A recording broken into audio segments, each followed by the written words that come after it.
नमस्कार दोस्तों, स्वागत है आप सभी का राजस्थान रिबाता के यूट्यूब चैनल पे। जैसा कि आपको पता है, हम जिला दर्शन की सीरीज़ शुरू कर चुके हैं और इसमें हमने बीकानेर संभाग का पूरा कंप्लीट कर लिया है। अभी हम जोधपुर संभाग को शुरू कर चुके हैं, जिसमें हमने जोधपुर ज़िले का दर्शन कंप्लीट कर दिया पिछली कक्षा में। तो आज की कक्षा में हम देखने वाले हैं फलोदी ज़िले के बारे में। तो चलिए शुरू करते हैं फलोदी जिला दर्शन। सबसे पहले हम फलोदी ज़िले में देखते हैं कि इसका गठन कैसे हुआ। तो जोधपुर ज़िले की फलोदी, लोहावट, आऊ, देचू, क्षेत्रवा, बाप, गंटियाली व बापिणी तहसील को मिलाकर और जैसलमेर ज़िले की नोक उप तहसील को मिलाकर फलोदी ज़िले को गठन किया गया। इस ज़िले का गठन करने से पहले इस ज़िले को बनाने की घोषणा की गई थी 17 मार्च 2023 को, और इसको मंत्रिमंडल की मंजूरी मिली 4 अगस्त 2023 को। फिर इसकी अधिसूचना जारी हुई 6 अगस्त 2023 को। और अभी जो नए ज़िले बने हैं सभी, इनका स्थापना दिवस 7 अगस्त 2023 को ही मनाया जाता है। तत्कालीन मुख्यमंत्री गहलोत की सरकार थी, उस समय शिक्षा मंत्री थे BD कल्ला जी, तो वो इस ज़िले के उद्घाटन करता थे। और इस ज़िले के प्रथम जो जिला कलेक्टर बने हैं वो हैं जगमीत सिंह संधू। जगमीत सिंह संधू इस ज़िले के प्रथम जिला कलेक्टर। और प्रथम पुलिस अधीक्षक की बात करें तो विनीत कुमार फलोदी ज़िले के प्रथम पुलिस अधीक्षक बने हैं, विनीत कुमार बंसल। अब इसके प्राचीन नामों की हम बात करें तो पृथ्वीराज चौहान के समय इस जिले को विजयनगर के नाम से जाना जाता था। और राव जोधा के जो पुत्र थे शुजा, उन्होंने सिद्ध जी के सहयोग से 1526 में वैशाख सुदी तीज के दिन 1469 में इस दुर्ग की नींव रखी थी। और सिद्ध जी ने 1458 में वो जो लटियाल माता का मंदिर है वो भी बनवाया था। और शुजा जो कि जोधा के पुत्र थे, इनके सहयोग से ही इस दुर्ग की नींव रखी थी। और इस दुर्ग के निर्माण में फल्ला जो कि सिद्ध जी की विधवा पुत्री थी, उन्होंने सहयोग किया था। इस फल्ला के नाम पे इस शहर का नाम क्या रखा गया? फलोदी। तो बेसिक सी बात यह है कि एक सिद्ध जी नामक व्यक्ति हुए थे, उनकी विधवा पुत्री थी फल्ला, और इनके ही नाम पर फलोदी शहर का नाम रखा पड़ा फलोदी। फिर हम बात करें फलोदी शहर की सीमा की, तो फलोदी जिला जो है पाकिस्तान के साथ अंतर्राष्ट्रीय सीमा साझा करता है। लेकिन आर्थिक समीक्षा 2023-24 की रिपोर्ट आई ना, उसमें ये माना गया कि अंतर्राष्ट्रीय सीमा पर स्थित जिलों में वर्तमान में श्रीगंगानगर, बीकानेर, जैसलमेर और बाड़मेर ही है। और जो भी नए ज़िले बने हैं उनका अभी तक कंप्लीट डेटा अभी तक उपलब्ध हुआ नहीं है, इसलिए अभी इसको रखा गया है। लेकिन ज़िले की सीमा पाकिस्तान से लगती जरूर है, लेकिन आर्थिक समीक्षा की जो रिपोर्ट पेश की गई उसमें ये आंकड़ा प्रस्तुत नहीं किया गया। लेकिन आपको ये मानना है कि इसकी अंतर्राष्ट्रीय सीमा लगती है पाकिस्तान के साथ, लेकिन उसमें जो रिपोर्ट में दिया गया था गंगानगर, बीकानेर, जैसलमेर और बाड़मेर जिलों, इन 4 जिलों के नाम थे। फिर हम बात करें फलोदी ज़िले की, आपने राजस्थान के जिलों के साथ सीमा लगती है तो कौन से? जोधपुर से तो लगेगी, क्योंकि जोधपुर से अलग करके बनाया गया है। फिर इसकी नागौर से, बीकानेर से और जैसलमेर से, इन 4 जिलों से इसकी सीमा स्पर्श होती है। इसकी तहसीलों की हम बात कर लें एक बार, तो फलोदी, लोहावट, आऊ, देचू, क्षेत्रवा, बाप, घंटियाली, बापिणी और इसकी तहसीलें हैं। अगर हम इसके उपखंडों की बात करें तो इसके 6 उपखंड हैं। 6 उपखंड कौन कौन से? एक तो फलोदी है, एक है लोहावट, एक इसका हो गया आऊ, एक है देचू, एक है बाप, एक है बापिणी। तो इसके 6 उपखंड हो गए, 1 2 3 4 5, और ये 6 उपखंड हो गए। अगर विधानसभा सीटों की बात की जाए तो यहाँ से एक तो लोहावट विधानसभा क्षेत्र है और एक फलोदी विधानसभा क्षेत्र है। फिर हम बात करते हैं फलोदी ज़िले की भौगोलिक विशेषताओं में सबसे पहले जलवायु की। तो यहाँ पे अपने भारतीय मौसम विभाग के अनुसार कौन सी जलवायु पाई जाती है? शुष्क जलवायु भारतीय मौसम विभाग के अनुसार पाई जाती है। भारतीय मौसम विभाग का जो सर्वेक्षण होता है उसके अनुसार तो यहाँ पे शुष्क प्रकार की जलवायु पाई जाती है। अगर हम बात करें वैज्ञानिकों के वर्गीकरण के अनुसार, तो कोपेन के अनुसार यहाँ पे BWSW प्रकार की जलवायु पाई जाती है। BWSW प्रकार की किसके अनुसार? कोपेन के अनुसार। फिर हम बात करते हैं थोरनवेट के जलवायु वर्गीकरण की, तो यहाँ पे EAW, कौन से? EAW प्रकार की जलवायु पाई जाती है किसके अनुसार? थोरनवेट के अनुसार। अगर हम देखें त्रिवार्था का वर्गीकरण, त्रिवार्था के अनुसार यहाँ पे पाई जाती है BWH प्रकार की जलवायु। BWH प्रकार की जलवायु पाई जाती है त्रिवार्था के अनुसार। तो ये सारे जलवायु के फैक्ट आप ध्यान में रखना। फिर हम बात करते हैं कि फलोदी शहर को सबसे गर्म या शुष्क स्थान कहा गया है। तो राजस्थान का जो सर्वाधिक गर्म या शुष्क स्थान पूछा जाए तो फलोदी शहर है। और सबसे कम आर्द्रता की मात्रा वाला, यानी कि सबसे शुष्क होगा तो यहाँ पे आर्द्रता कितनी होगी, सबसे कम होगी। और अगर आपसे पूछा जाए कि सबसे आर्द्र स्थान कौन सा है, राजस्थान का सबसे आर्द्र स्थान कौन सा है, तो माउंट आबू है। माउंट आबू सबसे आर्द्र स्थान है। तो ये सबसे आर्द्र है तो यहाँ से सबसे ज़्यादा ठंड भी यहीं पे होगी। तो सबसे ठंडा स्थान हो गया माउंट आबू। और सबसे गर्म स्थान या शुष्क स्थान पूछा जाए तो फलोदी शहर होगा। फिर अगर हम बात करें फलोदी शहर में मिट्टी की या फलोदी ज़िले की मिट्टी की बात करें तो यहाँ पे जैसे कि जोधपुर में पाई जाती है रेतीली या बलुई मिट्टी पाई जाती है। यहाँ पे झीलों की हम बात करें तो खारे पानी की बाप झील और फलोदी झील यहाँ पे है। कौन कौन सी झील है? बाप झील एक तो एक फलोदी झील है। बाप झील के किनारे क्या स्थापित किया गया है? राजस्थान का पहला कोयला आधारित ऊर्जा संयंत्र स्थापित किया गया है। तो अगर आपसे डायरेक्ट पूछ लिया जाए कि राजस्थान का पहला कोयला आधारित ऊर्जा संयंत्र कहाँ स्थापित किया गया है, तो फलोदी जिले में स्थापित किया गया है। अगर झील के बारे में पूछा जाए तो कौन सी झील के किनारे स्थापित किया है? ये बाप झील के किनारे। फिर हम बात करें देचू और लोहावट, यहाँ पे क्या है? आखेट निषिद्ध क्षेत्र है। वन्य जीव क्षेत्रों में देचू और लोहावट दो यहाँ पे आखेट निषेध क्षेत्र है, यानी यहाँ पे शिकार करने की मनाही है। फिर हम बात करें खिंचन गांव फलोदी की, तो यहाँ पे कुर्जा पक्षी का संरक्षित क्षेत्र स्थापित किया गया है। तो कुर्जा पक्षी का ये जो प्रथम कुर्जा पक्षी का संरक्षित क्षेत्र कहाँ पे स्थापित किया गया है? तो खिंचन गांव फलोदी में। अगर कुर्जा पक्षी के बारे में कुछ फैक्ट मैं आपको और बताऊं तो कुर्जा पक्षी के लिए के नाम से आरटीडीसी होटल जो राजस्थान में कहाँ पर है, आरटीडीसी होटल कौन से ज़िले में है? नागौर ज़िले में कुर्जा के लिए। और अगर आप बात करो कुर्जा पक्षी के लिए झील कौन सी है, तो झील हम बताते हैं सांबर झील। सांबर झील है वो कुर्जा पक्षी के लिए प्रसिद्ध है। फिर हम बात करें कुर्जा पक्षी के लिए अभ्यारण्य की, तो यहाँ पर अपने राजस्थान का चूरू जिले में एक हमने पिछली कक्षा में बात की थी ताल छापर अभ्यारण्य। ताल छापर अभ्यारण्य कहाँ का? चूरू का। ये कुर्जा पक्षी के लिए फेमस अभ्यारण्य है। झील देखें तो सांबर झील है और आरटीडीसी होटल देखें तो नागौर जिले में स्थित है। अगर संरक्षित क्षेत्र की बात करें तो खिंचन गांव फलोदी में कुर्जा पक्षी के लिए संरक्षित क्षेत्र स्थापित किया गया है। राज्य में कुर्जा पक्षी की सर्वाधिक संख्या में खिंचन नामक स्थान पर इनको सर्वाधिक संख्या में, ये खिंचन की गाँव की तस्वीर ली गई है। ये यहाँ पे सर्वाधिक संख्या में इनको देखा जा सकता है। यहाँ पे लिखा भी है कुर्जा पक्षी के लिए प्रसिद्ध अभ्यारण्य ताल छापर चूरू है, प्रसिद्ध झील सांबर जयपुर है और आरटीडीसी होटल की बात की जाएगी तो नागौर में है। फिर हम बात करें सौर ऊर्जा के संबंध में क्या संभावनाएं हैं फलोदी में, तो नोक जो तहसील है फलोदी में, यहाँ पे सोलर प्लांट स्थापित किए गए। कितने मेगावाट के? तो 735 मेगावाट के सोलर प्लांट यहाँ पे नोक में स्थापित किए गए हैं। फिर बड़ला सोलर पार्क है जो कि फलोदी में स्थित है। राजस्थान का सबसे बड़ा ये सोलर पार्क है और इसकी कुल विद्युत उत्पादन क्षमता की बात की जाए तो 2245 यूनिट, यानी 2245 मेगावाट यूनिट। इस सोलर पार्क का निर्माण 4 चरणों में किया गया था, जिसको हम अलग अलग देखते हैं कि पहले चरण के निर्माण में 65 मेगावाट की यूनिट स्थापित की गई। इसे Rajasthan solar park development company द्वारा विकसित किया गया था। दूसरे चरण को हम देखें तो 680 मेगावाट की यूनिट स्थापित की गई। इसे Rajasthan solar park development company यानी इसी सेम कंपनी के द्वारा स्थापित किया गया था। फिर तीसरे चरण की बात करें तो 1000 मेगावाट का ये यूनिट स्थापित की गई थी और इसे राज्य सरकार और जॉइंट वेंचर कंपनी और सौर ऊर्जा कंपनी द्वारा विकसित किया गया था। फिर चौथे चरण की बात की जाए तो 500 मेगावाट की यूनिट ये यहाँ पे messrs Adani renewable energy park company द्वारा इसको स्थापित किया गया था। तो आप इन तस्वीरों से अंदाज़ा लगा सकते हो कितना बड़ा सोलर पार्क होगा ये। राजस्थान का सबसे बड़ा सोलर पार्क इसीलिए तो इसको कहा गया है। ये देखिए काफ़ी प्लेटें, कितनी सौर ऊर्जा की प्लेटें लगी हुई है और इसे टोटल 2245 मेगावाट यूनिट बिजली का उत्पादन किया जाता है भाई। फिर फलोदी में पवन ऊर्जा की भी संभावनाएं हैं। बिठड़ी जो स्थान है फलोदी का, यहाँ पे तीसरी पवन ऊर्जा की परियोजना स्थापित की गई है। और प्रथम परियोजना कहाँ पे स्थापित की गई पवन ऊर्जा की, तो प्रथम पवन ऊर्जा की परियोजना जैसलमेर जिले के अमर सागर नामक स्थान पर की गई थी 10 अप्रैल 1999 को।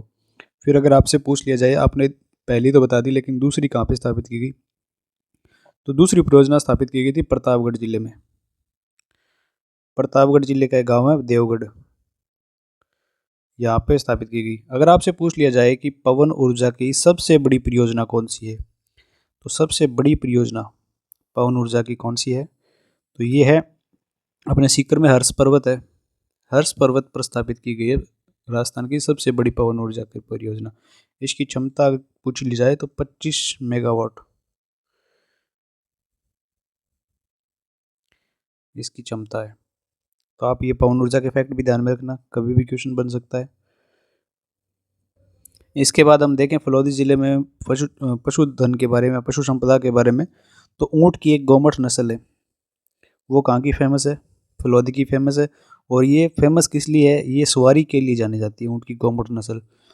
अब ऊँट के बारे में आपसे पूछ लिया जाए कि राज्य पशु का दर्जा कब दिया गया, तो 19 सितंबर 2014 को ऊँट को राज्य पशु का दर्जा दिया गया, जो कि पशु जैसे कि अपने राजस्थान का राज्य पशु वन्य जीव की दृष्टि से कौन सा है, ये आप कमेंट करके मेरे को बताओगे। वन्य जीव श्रेणी में कौन सा है राज्य पशु, और पालतू पशुओं की श्रेणी में ऊँट है। इसको दर्जा दिया गया 19 सितंबर 2014 को। और ऊँटों की संख्या की दृष्टि से राजस्थान का क्षेत्र में एकाधिकार है, ये तो सभी को पता है। और राजस्थान में सर्वाधिक ऊँटों वाला जिला कौन सा है, जैसलमेर। और न्यूनतम ऊँटों की संख्या वाला जिला कौन सा है, प्रतापगढ़। ये सारे फैक्ट भी आप ध्यान रखना, कभी भी कोई भी क्वेश्चन किसी भी फैक्ट से उठ सकता है। अगर आपका देखा हुआ होगा तो ऑप्शन क्लिक करने में आपको ज़्यादा देर नहीं लगेगी।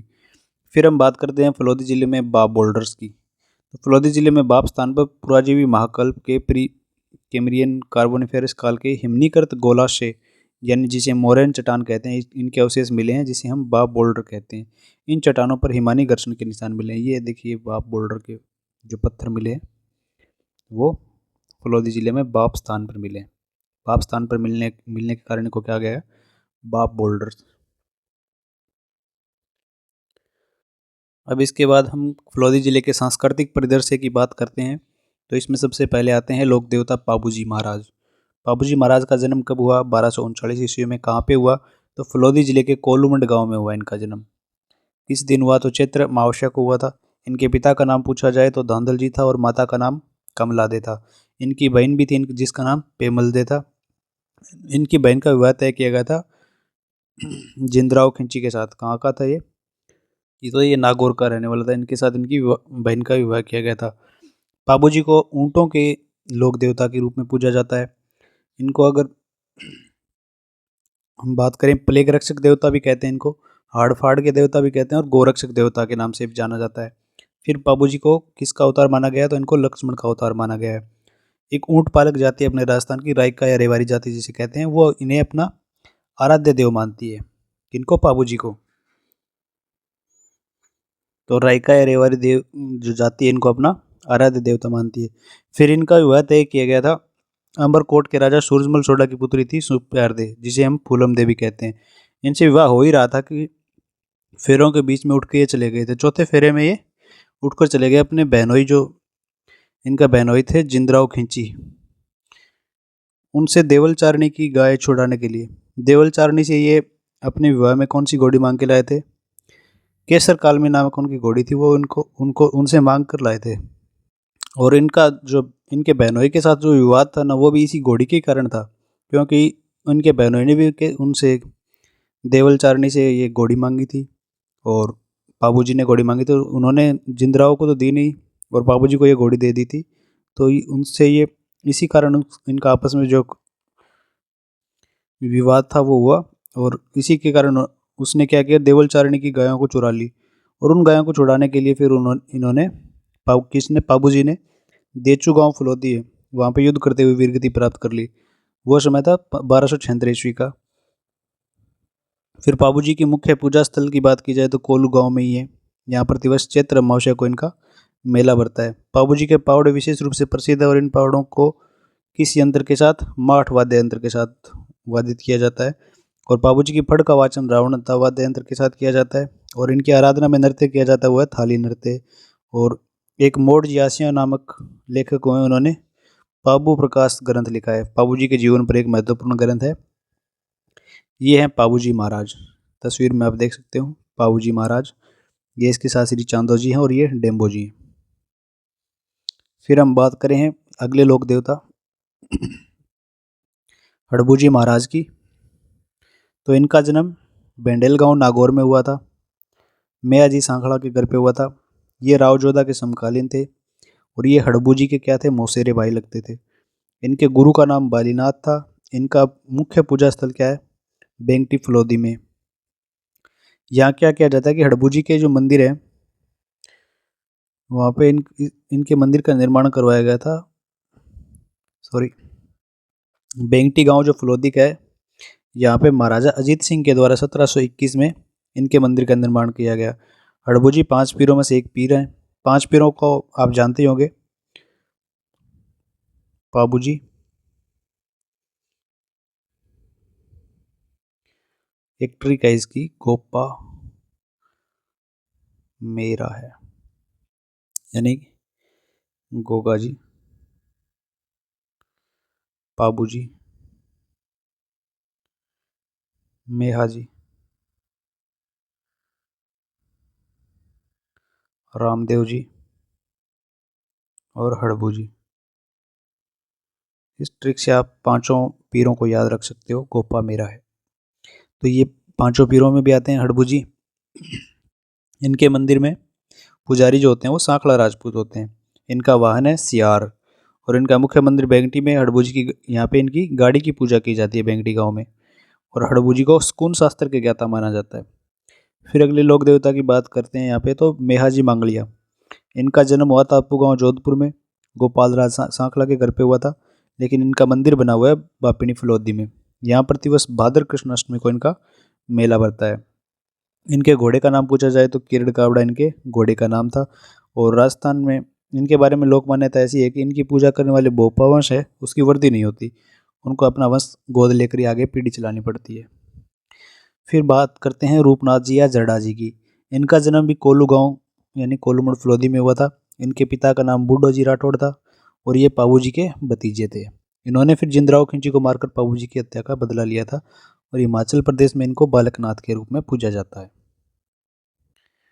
तो अब बात करते हैं लोक देवियों में करणी माता की। तो इनका जन्म फलोदी जिले के सुहाप गांव में हुआ था। किनकिनिया शाखा के चारण मेहा के यहाँ पे माँ देवल व मेहा जी पिता इनके थे। फिर करणी माता के बचपन का नाम पूछा जाए तो रिद्धबाई इनके बचपन का नाम था। इनकी इष्ट देवी के बारे में पूछा जाए तो देवी तामड़ा माता इनकी इष्ट देवी थी। करणी माता जी का एक रूप किसके रूप में पूजा जाता है, सफेद चील के रूप में भी माना जाता है। करणी माता इनकी कुल देवी है तो चारणों की कुल देवी और बीकानेर के राठौड़ शासकों की ये आराध्य या इष्ट देवी है। करणी माता को चूहों की देवी के नाम से भी पूजा जाता है। चूहों की देवी के नाम से इनको पूजा जाता है। इनका मुख्य मंदिर कहाँ पे है, देशनोक बीकानेर में। और यहाँ पे बीकानेर में जो इनका मंदिर है देशनोक में, यहाँ पे श्रावण भादो नामक कढ़ाई उपस्थित है या मौजूद है। इनका प्रसिद्ध मेला प्रतिवर्ष चैत्र व आश्विन नवरात्रों में लगता है, यानी 2 प्रकार के नवरात्र आते हैं। और इनका विस्तृत अध्ययन हमने पिछली कक्षा अपने बीकानेर जिला दर्शन में भी किया है करणी माता के बारे में। तो इनका जन्म फलोदी में हुआ, इसलिए फलोदी में भी इनके बारे में पढ़ा जाता है। फिर है लुटियाल या लटियाल माता। लोधवा जैसलमेर में इनका प्रमुख मंदिर स्थित है और इनका मंदिर फलोदी में भी स्थित है। इसके कारण इनके मंदिर के आगे खेजड़ी स्थित है, इसलिए इसे खेजड़ी बेरी राय भवानी के नाम से जाना जाता है। यानी खेजड़ी का जो दरख्त है या वृक्ष है इनके मंदिर के आगे स्थित होने के कारण इनको खेजड़ी बेरी या राय भवानी भी कहते हैं। और इनके मंदिर में अखंड ज्योत जलती रहती है, अखंड ज्योत जलती रहती है। यह माता कल्लों की कुल देवी है। और शुरुआत की थी हमने जब चैप्टर की तो बात की थी कि इनके मंदिर का निर्माण किसने करवाया था। अभी आप एक बार कमेंट करके जरूर बताना किसने करवाया था। फिर है जाम्बा, फलोदी जिले में स्थित है। जम्बेश्वर जी के कहने पर जैसलमेर के शासक जैतसिंह ने यहाँ पे तालाब बनवाया था। बिश्नोई समाज के लिए यह पुष्कर के समान है। कौन सा स्थान है, जाम्बा। फिर बात करते हैं थली नृत्य की या थाली नृत्य। यह नृत्य मुख्य रूप से कोल्लूमड़ फलोदी का प्रसिद्ध नृत्य है। यहाँ पे पाबूजी के भक्तों द्वारा किया जाने वाला यह नृत्य है। और इस नृत्य के अंतर्गत रावण अथवा वाद्य यंत्र का प्रयोग किया जाता है। और इस नृत्य में नर्तककार थाली को अंगुली पर तेज गति से घुमाते हुए नृत्य करते हैं, यानी थाली को अंगुली पर लेके तेज गति से घुमाते हुए ये नृत्य किया जाता है। फिर हवेलियों की बात की जाए फलोदी में, पहले तो विशेषतर इन हवेलियों के बारे में हम नहीं पढ़ते, लेकिन अब जिला बन गया है फलोदी तो अब इन हवेलियों को भी पढ़ना बनता है।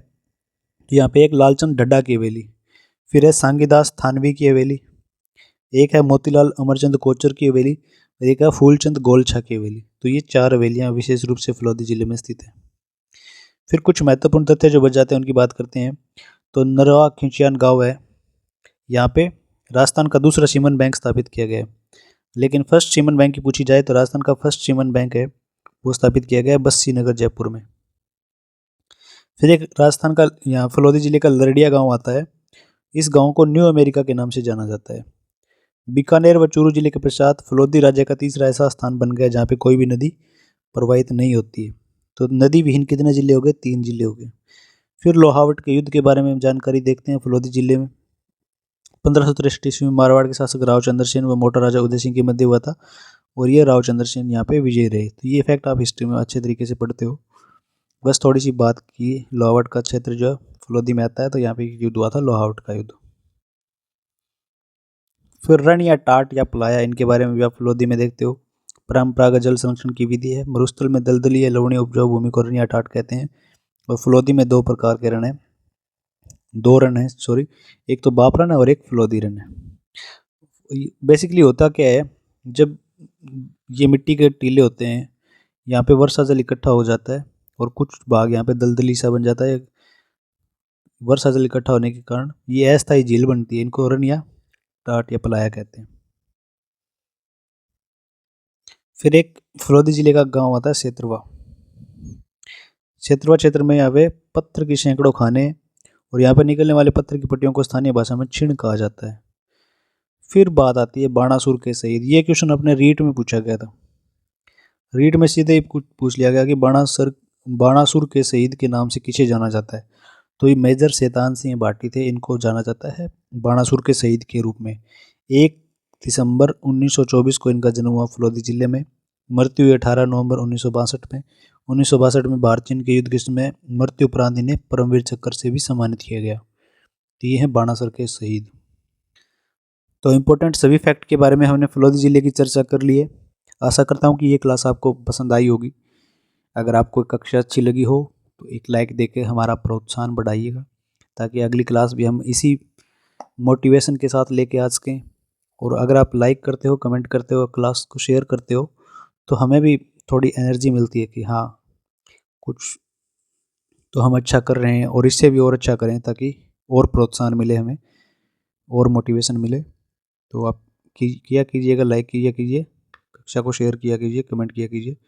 सब्सक्राइब नहीं कर रखा है तो कर लीजिए, पूरा जिला दर्शन आपको करवाया जाएगा। तो वीडियो देखने के लिए आपका एक बार धन्यवाद। मिलते हैं नेक्स्ट वीडियो में, तब तक के लिए जय राजस्थान।